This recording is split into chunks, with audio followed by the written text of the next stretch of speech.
प्यारे सज्जनों, आज के सत्संग में सदगुरु अर्जुन देव जी महाराज जी के समय की एक लीला का वर्णन किया जा रहा है। जब ब्रह्मा, विष्णु और महेश जी शिष्य के रूप में गुरु के दरबार में सेवा करने के लिए आए, सदगुरु ने उन्हें कैसे पहचाना, आइए बड़े प्रेम से सुनते हैं आज का सत्संग।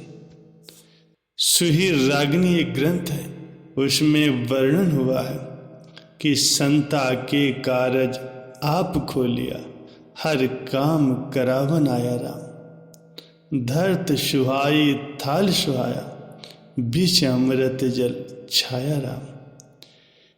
श्री गुरु अर्जुन देव जी महाराज जी के मुख से ये उच्चारण किया हुआ है। साहिब श्री गुरु अर्जुन देव जी महाराज जी जब सरोवर अमृत साहिब जी की खुदाई अपनी संगत से करवा रहे थे, तो खोदते खोदते उस पवित्र जगह पर पहुँचे जिसको आज हर की पौड़ी कहा जाता है। धरती का थल इतना कड़ा था कि संगत की तरफ से मिट्टी नहीं खोदी जा पा रही थी। मिट्टी खोदने वाले जो औजार थे वो मार मार करके उसकी धार उलट गई थी और सभी संगत के जो लोग थे वो थक चुके थे और कुछ संगत के हाथ में छाले भी पड़ गए थे। सारे लोग बहुत थके हुए थे। सदगुरु के पास आकर के वो विनती करने लगे कि प्रभु, वहाँ से मिट्टी नहीं खोदी जा रही।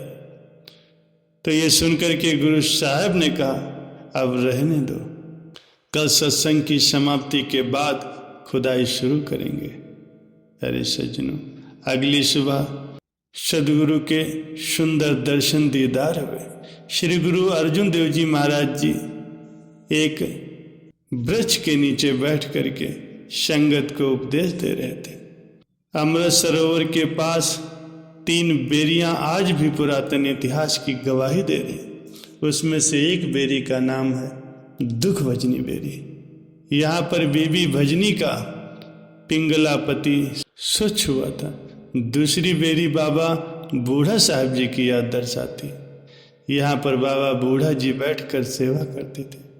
तीसरी बेरी यहाँ पर सदगुरु अर्जुन देव जी महाराज जी बैठकर सेवा करवाया करते थे, जिसका नाम लाची बेर है। सदगुरु जी सिखों को परमेश्वर की सलाह के अनुसार वचन सुना रहे थे और उधर भगवान विष्णु जी ने सभी देवताओं को साथ लेकर शिष्यों का रूप धारण किया और अपना फर्ज समझकर सेवा आरंभ कर दी।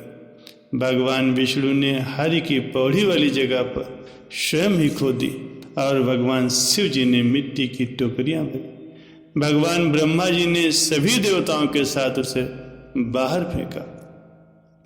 साथ में सतनाम वाहेगुरु की धुन उच्चारित करने लगे। सतनाम की आवाज़ सुन करके, मीठी रसोली धुन सुन करके सदगुरु का ध्यान सतनाम वाहेगुरु कहने वालों की तरफ पड़ा। तो सदगुरु जी ने कहा कि पता लगाओ ये संगत कौन से इलाके से आई, कहाँ पर सेवा कर रहे। शिष्यों ने बहुत सारे सेवा करने वालों को पूछा, लेकिन किसी ने भी कुछ नहीं बताया, क्योंकि देवताओं के सामने यह एक धर्म संकट था। क्योंकि अगर वो झूठ बोलते हैं कि हम कौन सी जगह से आए, तो झूठ बोलने का पाप होना तय था, और अगर वो सच बोलते हैं तो सारा भेद प्रकट हो जाता। सो इस तरह दोनों पक्ष झूठ बोलने से बच गए और सारा भेद भी प्रकट नहीं हुआ। तो उस समय संगत ने सदगुरु के पास आकर के कहा, गुरुजी, पता नहीं वो लोग कहाँ से आए, कौन सी संगत से हैं जो सतनाम का जाप कर रहे हैं और अपनी सेवा में लीन हैं। हमने उनके बारे में जाकर उनसे पूछने का प्रयास भी किया, लेकिन वो कुछ नहीं बोल रहे। गुरुजी ने अपने अंदर के नेत्रों से देखा तो पाया कि परमेश्वर खुद सभी देवताओं के साथ मिलकर के सेवा कर रहे।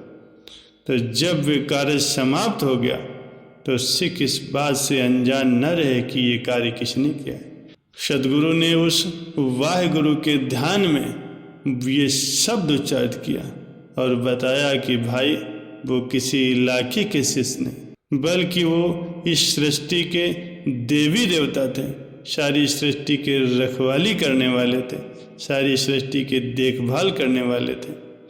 गुरु नानक साहब जी के घर की सेवा करने के लिए आए, रुके हुए कार्य को पूरा करने के लिए आए, मेरी दास की मदद करने के लिए आए थे और संसार को ये ज्ञान देने के लिए आए थे कि संसार के सभी तीर्थों से उत्तम तीर्थ ये परमात्मा का घर है।